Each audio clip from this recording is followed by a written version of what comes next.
with the latest county hot topics, news, business, and events. It's time for Spotlight on Cumberland County.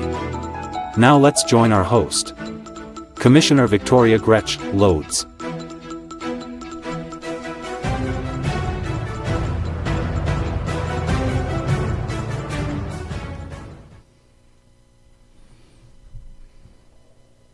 Good evening, everybody, and a belated Merry Christmas to everyone. I'm very excited to be here. You know, it's a wonderful time of year here, especially in Cumberland County. We kind of get to the end of the year as the daughter of a farmer.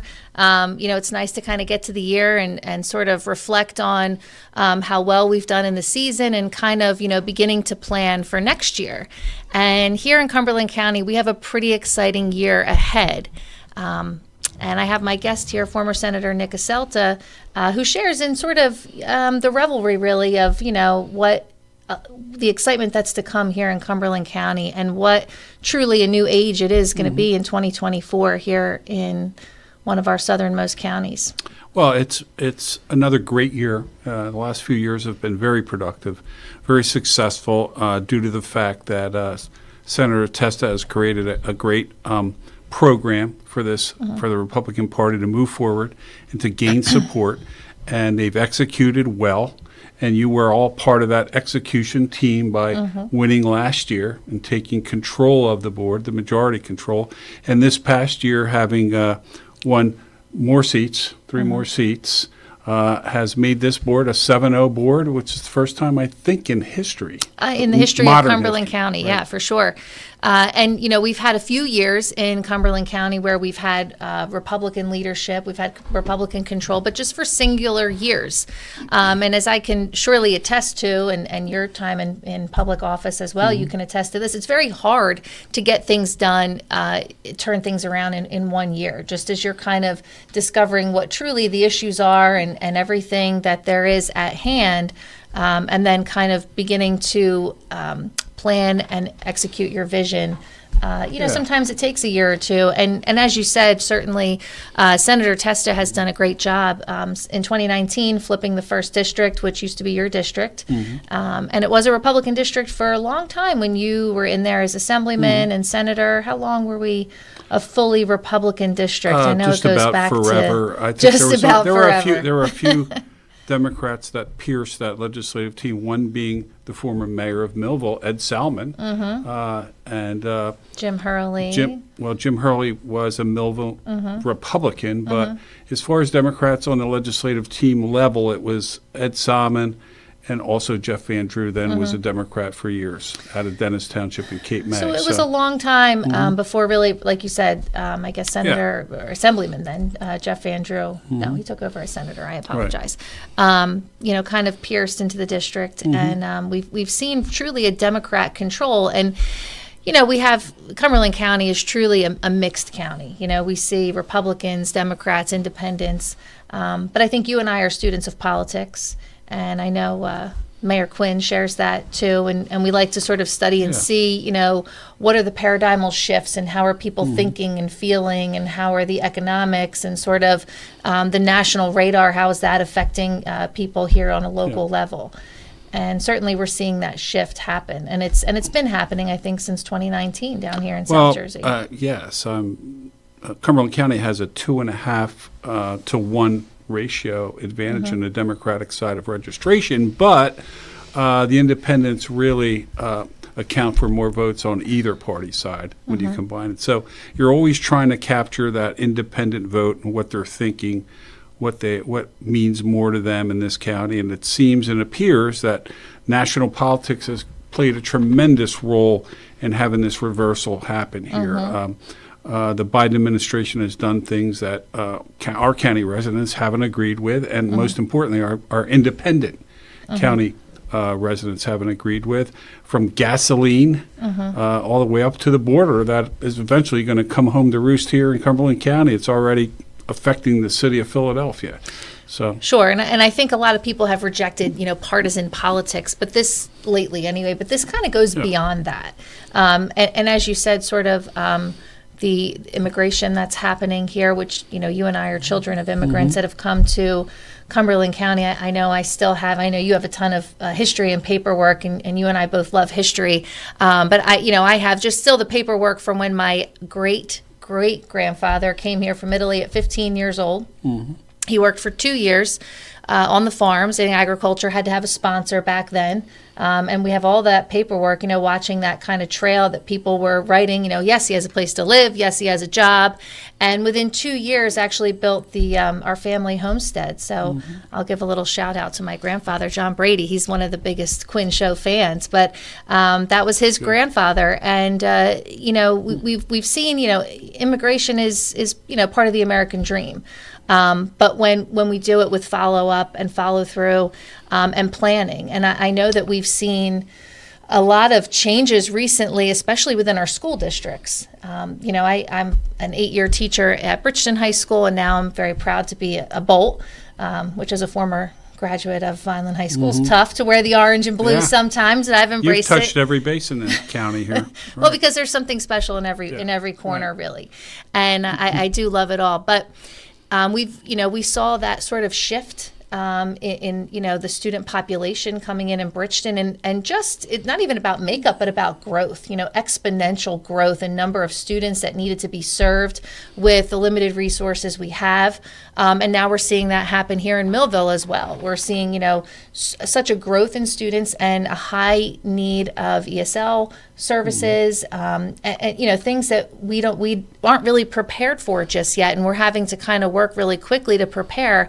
And you were a big champion of education when you were in the Assembly and in the Senate, and have some pretty big claims to fame, funding our education system here in South Jersey. And I think Cumberland County has been very fortunate enough to be designated in the early 90s by the Flory administration as an Abbott, three of their major cities as Abbott districts, which meant then, by order of the New Jersey Supreme Court, they deserved more funding than any other district. And at that there's time, a greater need. There's a greater need. Just what you mentioned, the immigrant population, you need much more intricate teaching techniques, teachers that are more bilingual. You need smaller classes. You need more teachers, more resources, right. And a different set of resources than you have. Certainly, definitely more ESL, and it's also not what's really interesting too, and it's wonderful to watch. The world of education is really a wonderful thing, and watching how young people learn and how they kind of begin to decipher the world is incredible. And I do love teaching for that reason, but the need isn't just, it's not even limited to ESL classes. We're getting students from Guatemala, from Haiti, from places that they haven't even been to school at all. They, forget about knowing English. They don't really have any formal educational or academic training at all. So it has been a really great challenge. I saw Bridgeton go through it over the last 10 years. Now we're watching Millville go through it, and I'm sure Vineland is dealing with their own things. And, we're just seeing that kind of population grow. Yeah, and without the funding, let's think about early 90s. It's almost 30 years of additional funding, which is in the billions of dollars this county has received over and above what they were scheduled to have per year. I was on the Vineland School Board back in the mid-90s, and we received almost 90% of our school budget was funded by the state of New Jersey. That's unbelievable. Yeah, right. Millville, Bridgeton, the three major school districts in our county. So it had added up. If you put all the numbers together and add all that, it's in the billions. And still here in Cumberland County, a majority of the funding is coming from the state and federal government for our school districts. And, I have to give a lot of praise. You mentioned you were on the school board, and I have to give a lot of praise to our school board members, Vineland, Millville, Bridgeton, Cumberland Regional, all over the district, who really work so hard and almost, are sort of unsung heroes a little bit, because they're there, they're answering the phone calls, and if you really want to get to know an area, get to know their children, and I've been fortunate enough to be able to do that. But our school board members in every district really have done such a fantastic job, and I give them a lot of praise and thanks, because it's not easy. It's not easy to make decisions and decide, where you are going to allocate the really truly limited amount of funds that you have when it comes right down to it. Millville's been really fortunate to kind of get almost a brand new high school, and I think that's a little bit of a thanks and a callback to some legislation you worked on way back when I was just your chief of staff in the Senate office. Right. So the school construction legislation was created in the early 2000s based on the tobacco settlement bill. New Jersey received $7.6 billion, and that money was distributed first to all the Abbott districts. So Vineland, Millville, and Bridgeton got full funding for any new school they wanted to build. If you got on the list, if you had the property, if they were shovel ready. Right. We did change the legislation when I was in the General Assembly. Jack Collins was a speaker, and we adapted the legislation to also include non-Abbott school districts to be funded at 30% level. So school districts like Ocean City High School was built specifically because that bill was changed. They received extra money that eventually allowed them to pass the referendum vote. So that was a major piece of legislation that New Jersey passed. The governor then was Governor Whitman, and it was all geared towards education and building new facilities. And New Jersey is probably have some of the best facilities in the country right now because of that money. And all those years later, we finally got to the full sort of fruition here in Millville with the final touches on the additions and the new tower at Millville High School.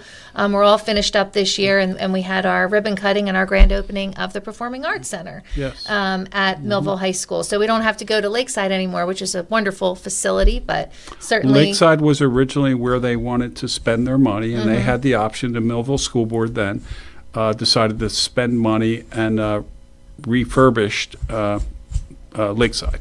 So they spent most of their money there and then moved to where they're at now. So it took time, took many years to adapt, but they eventually got this thing funded. And kind of back to what we were saying, when you get into public service and you get into a position in government and leadership, things do take years to really come to fruition. And look, something you worked on, 20 years ago at this point, is finally really just coming to fruition now. So how incredible that is. And one last little piece of the puzzle that Millville chose to invest in was redoing their football field. So I don't know, have you been out to the new field yet? I've driven by it. But I know exactly, Vineland did the same thing. They put lights, they put AstroTurf. They did. And there was a lot of pushback, I remember, in Vineland when that happened. There were certain members of the board who were very pro putting in, turf and redoing Gatone Stadium, which is one of the only high school stadiums that's not actually on the property of the high school. Yes. So Vineland, it's always a funny joke that Vineland is the only only high school that needs transportation for home games. Travel to their home game. Right. But a beautiful facility, and it's not just used by the football teams. It's used by soccer and lacrosse and field hockey, and so many things are out there, not even just at the high school level, but the younger kids, the youth sports. And I'm so glad to see that Millville kind of followed that lead as well. And Bridgeton has a beautiful stadium too. They all have beautiful turf fields that I think add I know because I've witnessed it. They really help to build character and pride amongst the student body and the town itself. And it really goes a long way. A town has to believe in itself to be successful. So, and speaking of sports, you had a big sort of last 2 weeks for sports. Yes, a group got together and decided to honor a former basketball coach at Vineland High, Ed Harvard, who was the winningest head basketball coach. One of my vice principals as well at Vineland High. He was an educator, obviously a vice principal, a phys ed teacher. His wife was a principal at Memorial School. So it was just a great family, and we decided... group got together and decided to name the gym after Ed Harvard. Deservedly so. His family came from Maryland. He has a son. A sister from Buffalo, a son from Maryland. The family all came, and it was a wonderful event, and it was well-deserved. Ed was a real leader. obviously he was a very good and fantastic basketball coach, but his game plan always was to prepare these kids for life. And some of those kids came that night, and one of them, who I asked to get up to speak, was one of his. They were all favorites of Ed, but this. That's what I tell my sons. They were all You're my favorites. favorite. Yeah. I tell them both that. Right. So. But One day they'll Dean compare Scarpa notes. was a player on his best team, and he was also a football player and got a scholarship to University of Delaware for football. But Dean got up and really spoke to the fact of all the players and how much Ed meant to all the players he coached over that long period of time, and the kind of job he did with these young men and formed their lives into successful lives. Well, I was lucky enough to be there with you to witness that, and it family comes, and we can't take family for granted, certainly, especially not around the holidays. But we expect family to come. But what was so heartwarming was watching all of the former players come. There were so many that were there. And I haven't even showed you, but I was taking pictures of all of them kind of hugging and kissing. Yeah. And one player was there with the shoes, and he was getting all the players to autograph it. And, I mean, these guys haven't played in 30 years, more than that, 35, They were some back of them. in the 80s, back in the mid-80s. And yeah. that bond that exists between Well, them. that's the beauty of athletics is you form that bond, whether it's female or male sports. It's a tremendous opportunity to work with teammates and work in a team fashion. That you take those skills and you take them on to life, and you Right. become successful because you begin to know how to work with people and solve problems. I mean, we had many arguments on the bench, at practice, in the locker rooms, but it all got worked out. Yeah. And you all went out there with a single focus: we are a team. And they learned that, those young men, at least in our situation, and it benefited them through the rest of their life. And no doubt. And I've watched this personally, and but with my own children, right? They do basketball, and shout out to Coach Porter and all the coaches for Vineland Blitz, and our Mike Giroux, our soccer coaches. I mean, we've gone through so many coaches who are all so incredible. I can't name them all, but they've just given so much. And in my role as a high school educator, it's not just with sports. It's with any organization, with any club, band, choir, that's not debate club anymore, but mock trial. Whenever you have a group of kids that's really working on a team, working on a project in any way, whether it's to win a game, whether it's develop an argument with mock trial, whether it's, theater, drama clubs, put on a production, whatever it might be, when you have these extracurricular activities, it just builds so much for our students. It helps teach them lessons that you can't learn in the regular academic classroom. We really do need all of those extra services, all of those extra things that kind of, give life its bloom. I know we have the Millville, the Teen Arts Festival that we host that here in Millville at the Levoy, and that's something that I've attended every year. And it's all singing, dancing, music. And just to watch the students be so proud of themselves and pour so much of their heart into it, and be so excited to watch the other talent that's coming from all over the state of New Jersey, whatever it is, it's really important for kids to kind of be involved in something. Not everybody's an athlete. Extracurricular is key. Yeah, I was not an athlete. I was a dancer. I played the violin and the piano, but my sons always, kind of pick on me. They're like, well, what sport did you play, Really, you played the violin? The I violin. didn't know And that. I think Okay. ballet is a sport, too. I'm going to go with that. So I think, all of those things, all of those extracurriculars are so important. And sometimes we can't get all of those things just in our schools. Sometimes you need the community to kind of step up and step in. And as I'm talking about all these other youth sports programs, that's what we've seen. And another organization that you and I actually just had the privilege of visiting last week and a half ago. 2 Fridays ago, maybe. Yeah. Is Hope Loft in Bridgeton. And Hope Loft is located all over the state of New Jersey. There's different locations everywhere. And I have to say, I was really remiss that I had never been inside the Hope Loft, which is the old stationery business in Bridgeton. I On forget what it Commerce was Street called, in on Bridgeton, Commerce Street. right.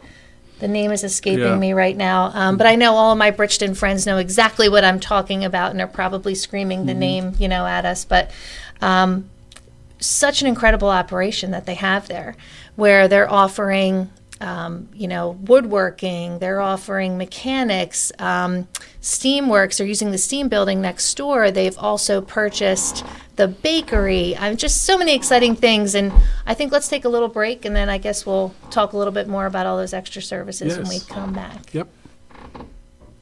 Allen Associates is a family-owned and operated full-service agency, managing a broad base of clients in the New Jersey area. Allen Associates has been a leader in health benefits and financial services including health, prescription, life insurance, pension, 401k plans, and estate planning. With more than 60 years of experience and a staff of highly trained and dedicated professionals, Allen Associates is noted for its ability to build strong, long-term relationships with our clients and the communities we serve. Give them a call today at 856-692-2250. Allen Associates, your complete health and financial services, Vineland, New Jersey. If the time comes, be ready. Learn CPR and join the nation of lifesavers. Nearly 3 out of 4 cardiac arrests that don't happen in hospitals happen in homes. CPR saved my life. I've teamed up with the American Heart Association as a national ambassador to help create a nation of lifesavers, turning bystanders into lifesavers through CPR education and access to AEDs. Join me to ensure everyone has the chance to live longer, healthier lives. Visit heart.org/nation. Complete Care has some big news to share with you. We're here opening more locations and offering more services every day, including our newest locations on Pearl Street in Bridgeton and High Street in Millville. We're here with convenient, high-quality, and accessible healthcare services all under one roof. We're here just a call or email away. We're here to provide compassionate care for you and your family. We're here and we're ready when you are. Complete Care Health Network, ready when you are. At Mintz Insurance, we're proud to have been serving our customers for nearly 80 years, offering 30 different insurance products for your auto, home, and business. And to help ensure that you're getting the best rates possible, we give you up to 3 quotes for every policy, so you can choose what's right for you. At Mintz, we're part of the community, local representatives, supporting events, and proud of it. It's part of who we are. Mintz Insurance. Call today and find out how we can help you save on insurance, or visit us at mintzinsurance.com. With the latest county hot topics, news, business, and events. It's time for Spotlight on Cumberland County. Now let's join our host, Commissioner Victoria Groetsch-Lods.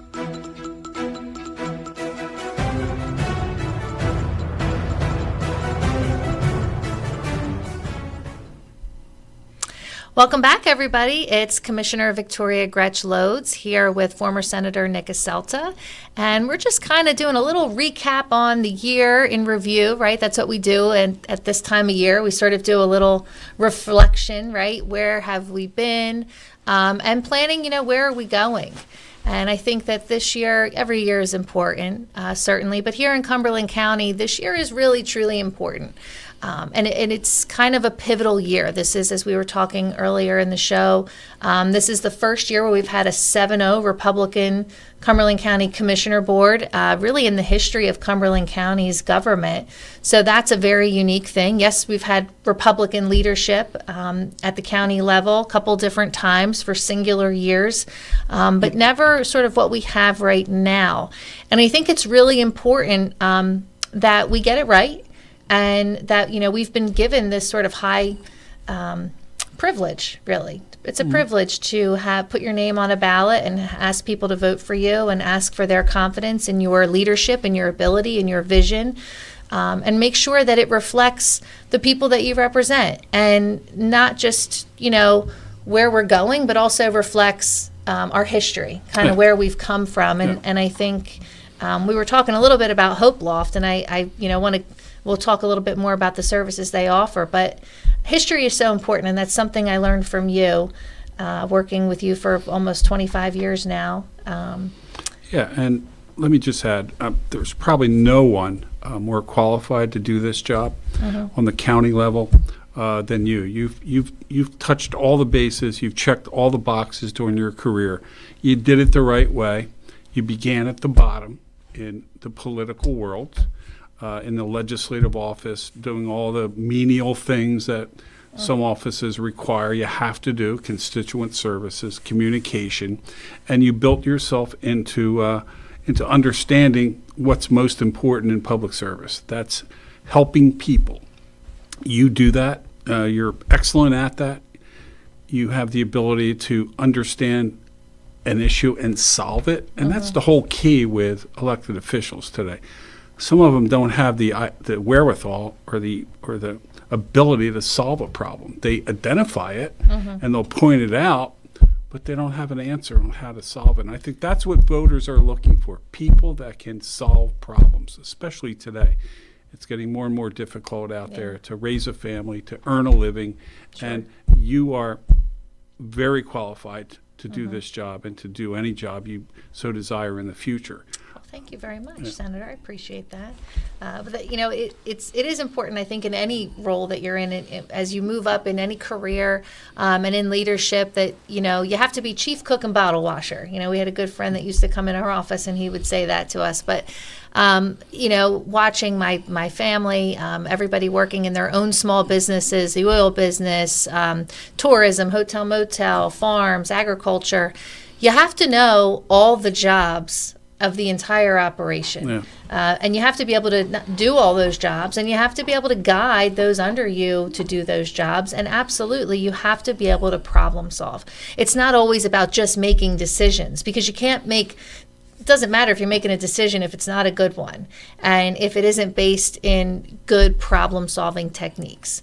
So I think that is a really, really important thing, and something that I certainly learned in my first job that you put me in, and most people don't know this, how I really got into my interest in public service. And many people ask me, was your family involved and things like this? And actually just the opposite. My family wasn't involved in politics or public service at all. They were just very busy working, running their own businesses and just trying to make ends meet and raise their family and live a good life here. And, they didn't have time to sort of stop and get involved in public service in a way that, we talk about it now, although I never saw more generous people with the community than people like my father, my grandfather, and anyone in the agricultural community who would give you the shirt off their back. They would give you the crops out of their field. They'd give you anything that you needed to help, but they would never really stop and advocate for themselves. And I know you and I were in many rooms, even remember that one time at the church, right? Father Pete Saporito there were so many things going on with agriculture at the time, and he was trying to help, and it was tough to kind of get everybody on the same page, because this is a group that didn't want to bother anybody with kind of what they needed. And what they needed was an advocate. They needed somebody who would sort of speak up for them and fight for them. And when I took one singular public administration class at the former Cumberland County College, which I know you were also an alumni of and served on their board, but it was one of the most valuable things I ever did. I had Kim Walker as an instructor there. And she gave us a project to do, and I sort of followed up with you, and it was something about current legislation, and I kind of asked if I could interview you, and things just sort of went from there, and you offered me an internship with constituent services, which if you really want to learn how to problem solve, that's where you put somebody in a legislative office. Right. And we had some excellent people doing that job. Fantastic people in the office. Great people. And people that work there, and also people that were just kind of helping. Yeah. It was really incredible how you gave a lot of people sort of a forum to help. There were so many people. I just remember our office was always so full of people coming and going, and they weren't all asking for things. They wanted to be helpful. They wanted to say, hey, well, I have this, I can do this. And it was such a great sort of flurry of activity in your office. And I do remember that really well. We worked for them. We worked for the people. And it was their office. It was. And I still remember this interesting little fact that when you have to look for a space to put your office. And I remember at the time they had just recently built the Main Tree Commons there on Main and Chestnut. And you were always very proud to say this was the most trafficked, busy, well-traveled corner in the entire city of Vineland. The entire county, actually. In the entire county at the time? Yeah. Okay. And that was an important place to be because you want to have the access of the majority of the people that you represent. And again, that's good. That location was a great location, and our office was always open to anybody that walked in and had a problem or just wanted to walk in and ask me a question, and that's what public service is all about. It was so great, and you again, decisions based on data, based on information. But you built yourself and taught yourself through watching how we did this, and built yourself into a very versatile individual. I mean, all the things that you've been involved with since Habitat for Humanity, the Board of Taxation, all these things add up in one person's life and builds that particular individual. And that's why I say you are as prepared for this job as anybody I've ever seen. Well, thank you for that. It really is about kind of knowing how all the parts fit together. Knowing what people are going through business-wise here, what families are going through, what our kids are going through, what's happening, what are the struggles with education, and then being able to parlay that with how the municipal government works, state government, county government, federal government, and trying to be of service in all these different ways. And sometimes it's just about putting the right people in the same room. And I remember a good friend of our family, Dave Ritchie. He, everybody always said that about him. He was really good at putting the right people together, and that's something I also watched you do as well. And sometimes that's, But you have your influence and your name on projects, the Wildwood Convention Center, right? We did work on a lot of projects the together. Motorsports Park, right? And I remember all of these School things construction going through across the legislature board. at the time. Urban enterprise zone legislation, that was us. We reauthorized it for 25 more years. Right. It wasn't going to happen, but we took interest in that because the mayor at the time, Tony Campanella, it was very important to him and his council.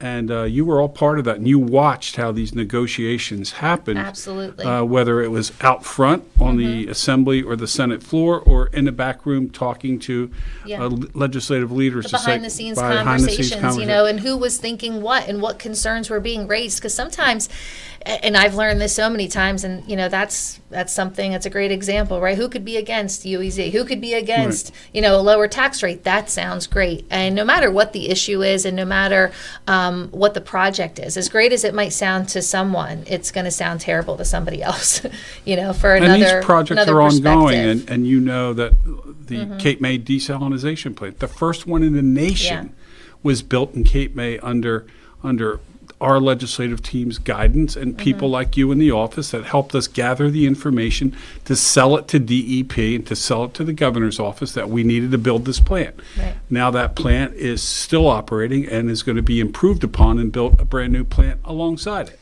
And helping people get clean water. So it seems like a basic human right that we things. all take for granted, certainly in the United States of America, Right. Definitely here, but it's not. It doesn't happen just kind of by accident. There's a lot that goes into it. And again, when we talked about understanding the history, understanding where we've come from, where, different programs and infrastructure, where they all came from, and the history of how they got there so that we can make the right decisions moving forward. And I think also you learned that patience is important. And the Ocean City Summers Point Bridge, 9th Street Bridge, took 10 years of patience from our office that you were part of. Holding meetings with DOT, getting us moved up the list.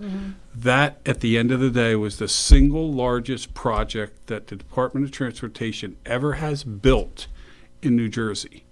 And it's successful, and everybody raves about that bridge to this day. But sometimes good things take time. It takes time, and you understood that, and you've learned that patience is important in accomplishing some of these projects and these goals. It really is, because government is, at its truest form, a public forum, right? We are a democracy. Everybody gets a say. Everybody kind of gets to have their day in court, gets to sort of voice their opinion, their perspective, their need, their desire, and you have to allow everybody kind of that forum. So we definitely do have patience. It's not always easy. especially you mentioned DEP, and sometimes when we have to do things with DEP, that can be a little difficult. But we have to have those patients, and it's important. It's an important thing to make sure that we're doing the right thing for where we live, not just for today, but for tomorrow and for years to come. And I think some of those projects that you just mentioned, those are long-term beneficial projects that have really changed the face of Cumberland County. I know extending Route 55 was a big conversation in our office for a number of years, and so much paperwork that came back with that. And then that was a project that we clearly understood at the end of the day, it was not in the best interest to move forward on it. And that's what happens in government sometimes. You have a great idea, you move forward on it, and you go as far as you can, and then understand that maybe this is not economically for the best there was thing a for our lot. There were a community. lot of concerns and a lot of literally roadblocks in the way. But even throwing Route 55 all the way back to the beginning of when it was built, and the infrastructure that does exist today, that was, I guess, in the late 70s, 1977. The 80s. Governor Tom Kaine finished Route 55, and he campaigned on his second term to So finish what it. year was it finished? Back in 88, maybe? It was 88. Late Okay. 80s. And his But I his think it second kicked term. off in the late Yes. 70s, early 80s. Yes. That was when it began, the process. Yeah, and Peace was got built. Right. And then And talk problems.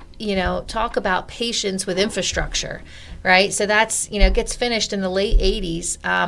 We see there's huge development that's happening right now at sort of the southernmost end of Route 55 near exit. If anyone lives in Millville area, you know exit 26 well.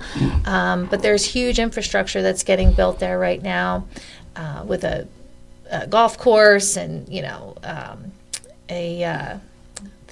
am I escaping my thought process here? But the it doesn't matter. prefabricated walls and everything, huge, and it's sort of Right. an extension of our industrial park, really. And we've kind of outgrown our industrial parks in Vineland for sure. Millville, I know, is bursting at the seams, and we require more space for industry and more space for development.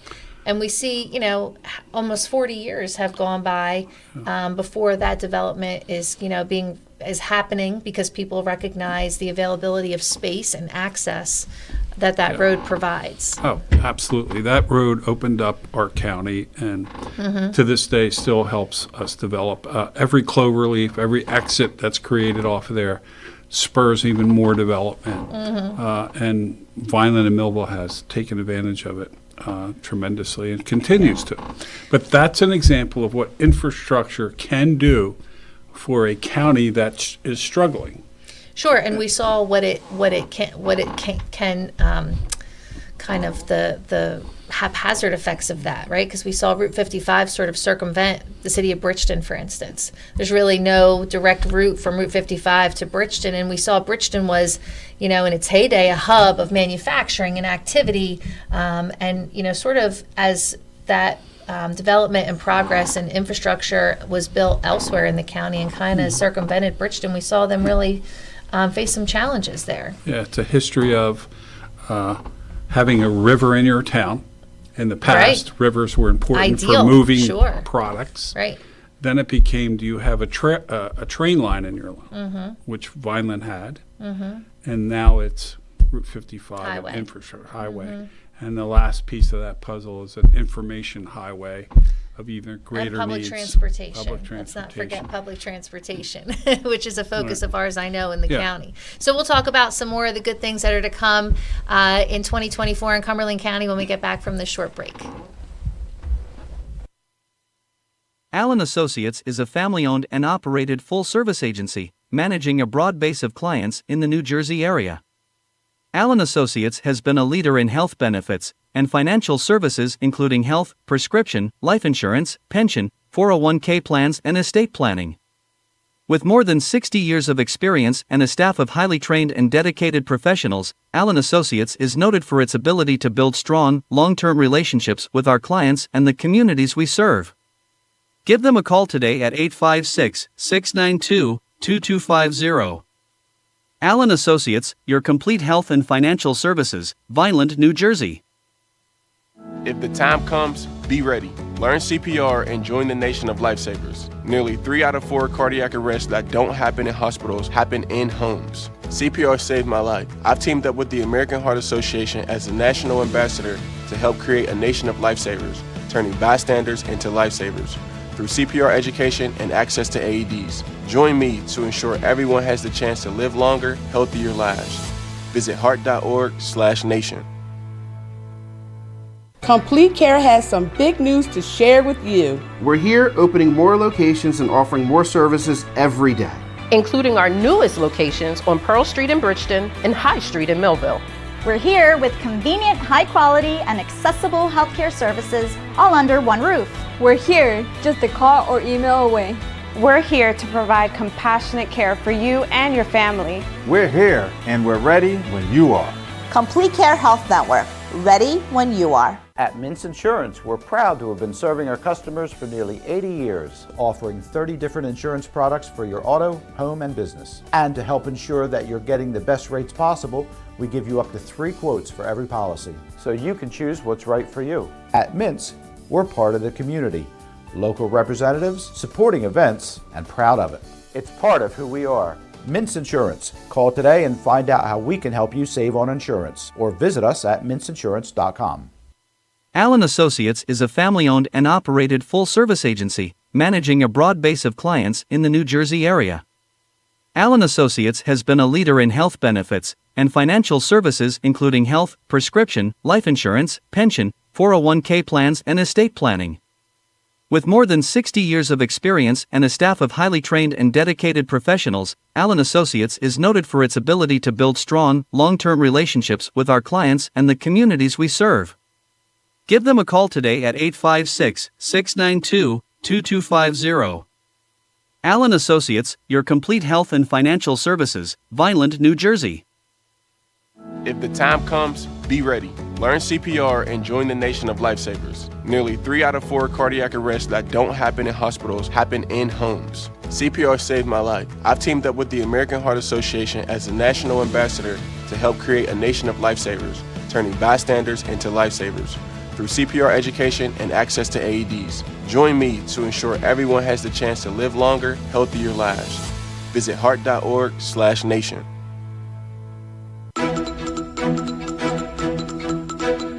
With the latest county hot topics, news, business, and events.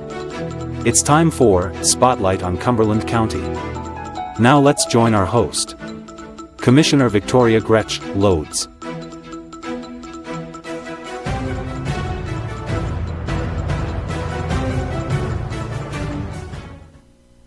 Hello, good evening, and welcome back, everyone. I'm Commissioner Victoria Groetsch-Lods. I'm here with my special guest tonight, former Senator Nick Asselta.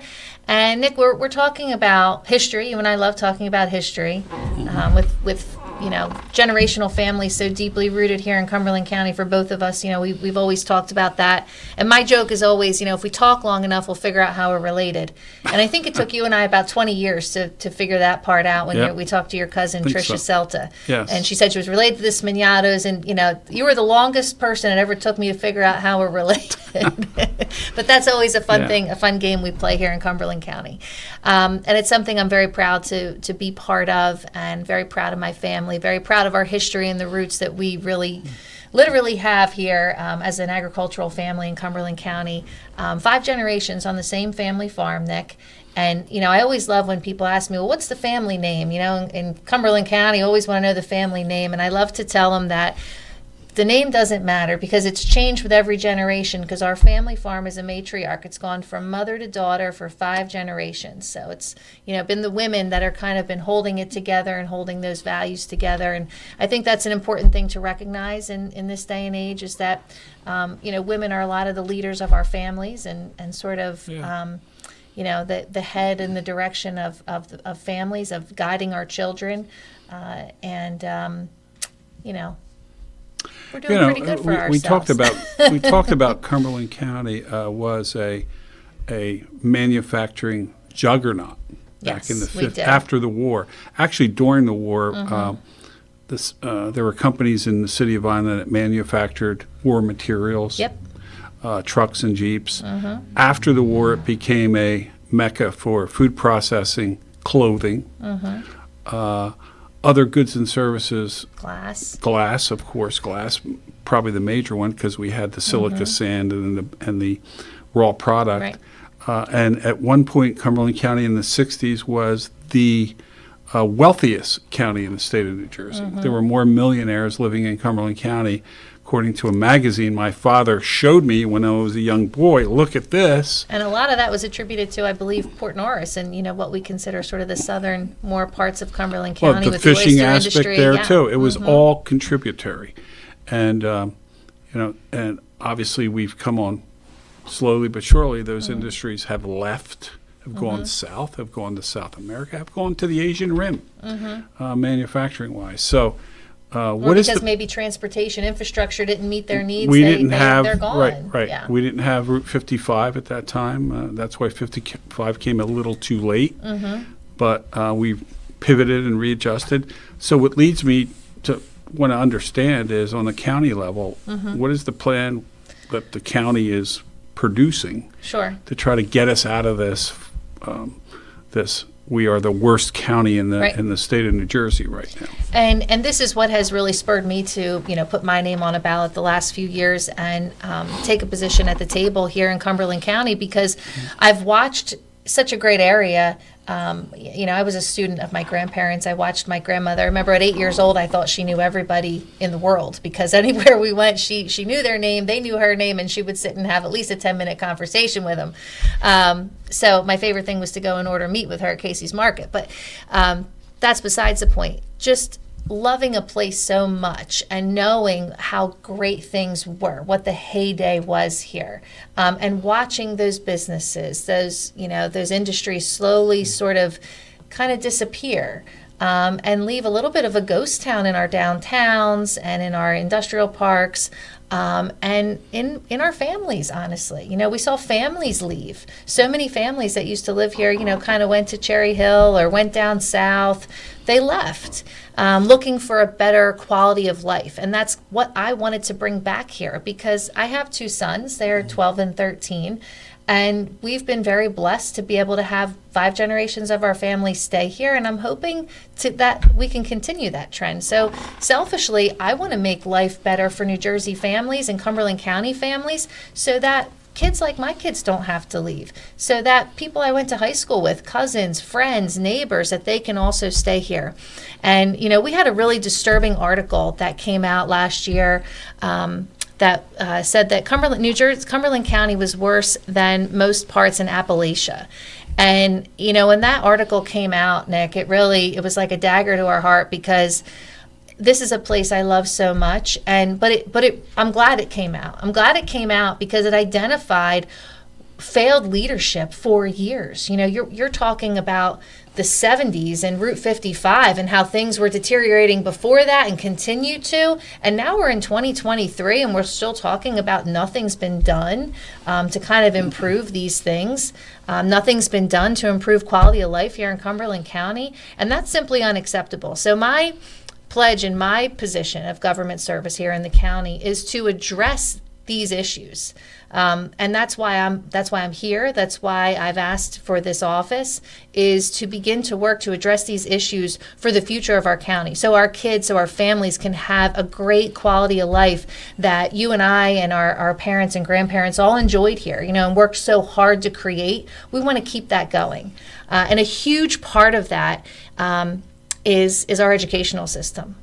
And not just providing opportunities for our students, but also providing support in so many ways. And so the article that came out on NewJersey.com, if you didn't get a chance to read it, it is quite disturbing, but it very clearly outlines what we need to work on and what I am spearheading on the county level to be able to work on. I sit on all of our educational committees with CC Tech, with RCSJ.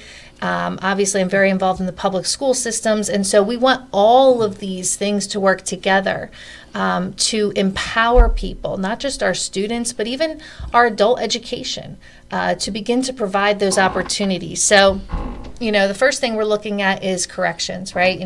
And if we had a more active newspaper, and people would know that a big problem here in Cumberland County is our county jail right now. And we're sort of outgrowing it, that the facility needs work, and that is something that the board is certainly addressing. But we just, by the end of this year, and like I said, it takes time sometimes to bring things back. You okay? Yeah. Okay.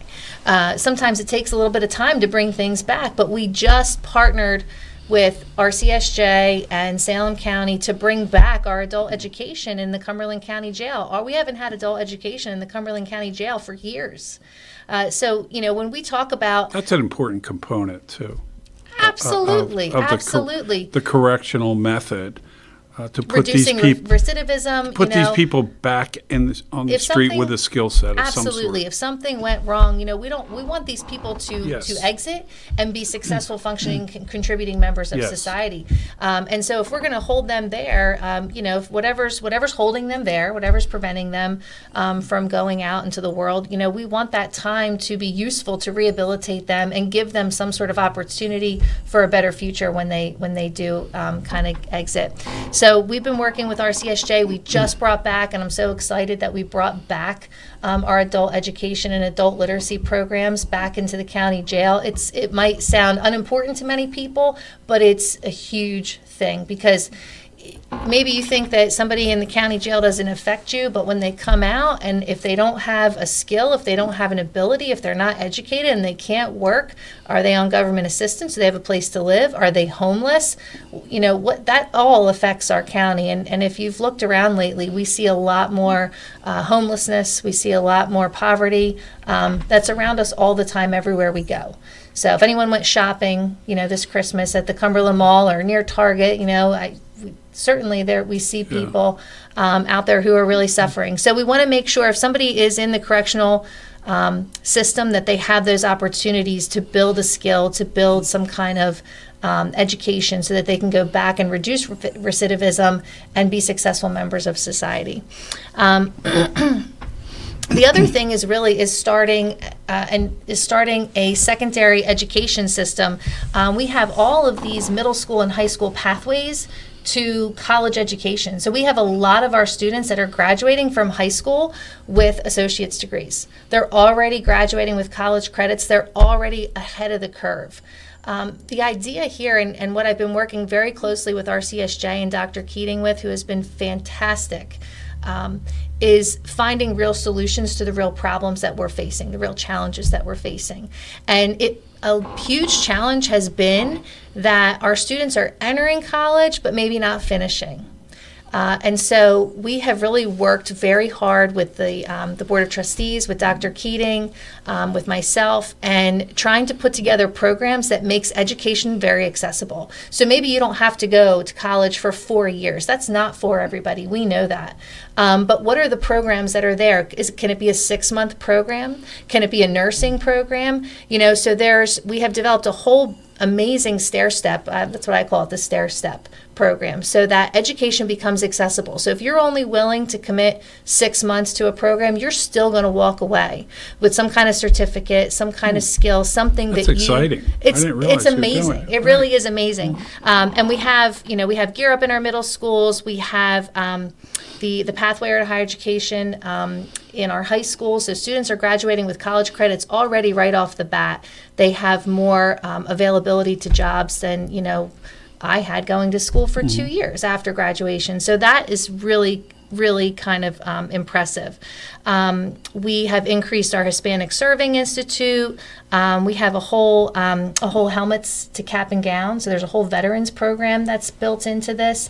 So we're trying to reach people who are in the correctional facilities. We're trying to reach our veterans who are maybe coming back from service, to give them accessible education as well. And then that whole stair step program.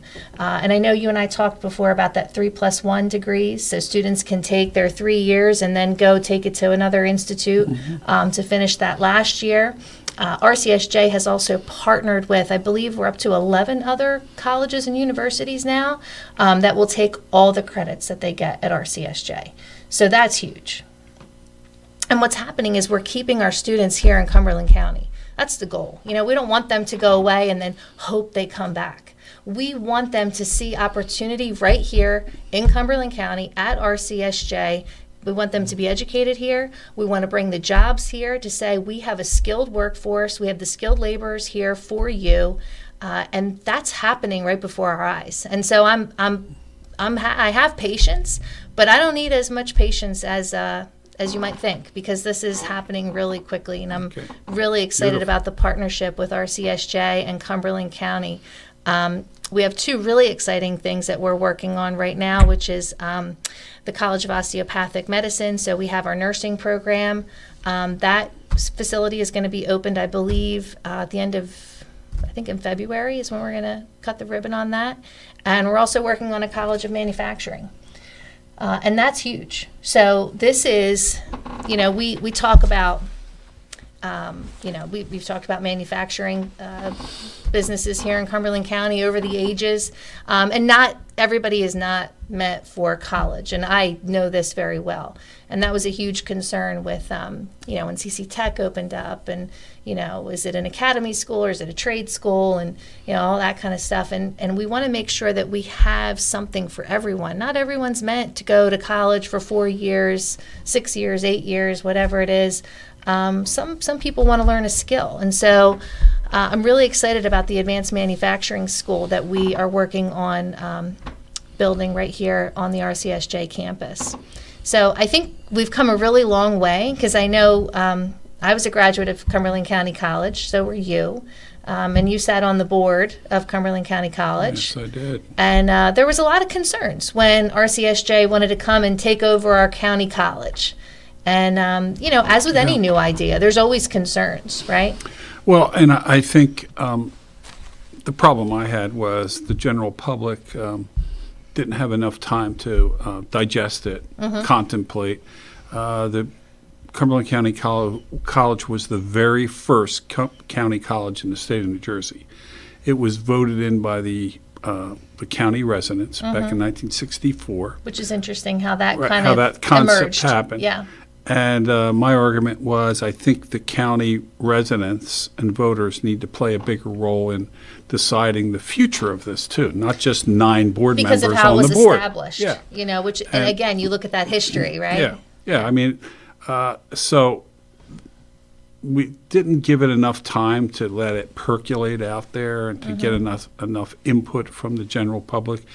But it happened anyway, and it appears as long as we have good people like Dr. Keating and people like you who are education-oriented, guiding that new school and that new concept that they created, I think it'll do well. It was so important, and they are. And I there's just like when CC Tech was an idea, Cumberland County Tech High School, there was people that were resistant to it, and had concerns about it. And so it's nice when we see that that's, also made good on their promises as well.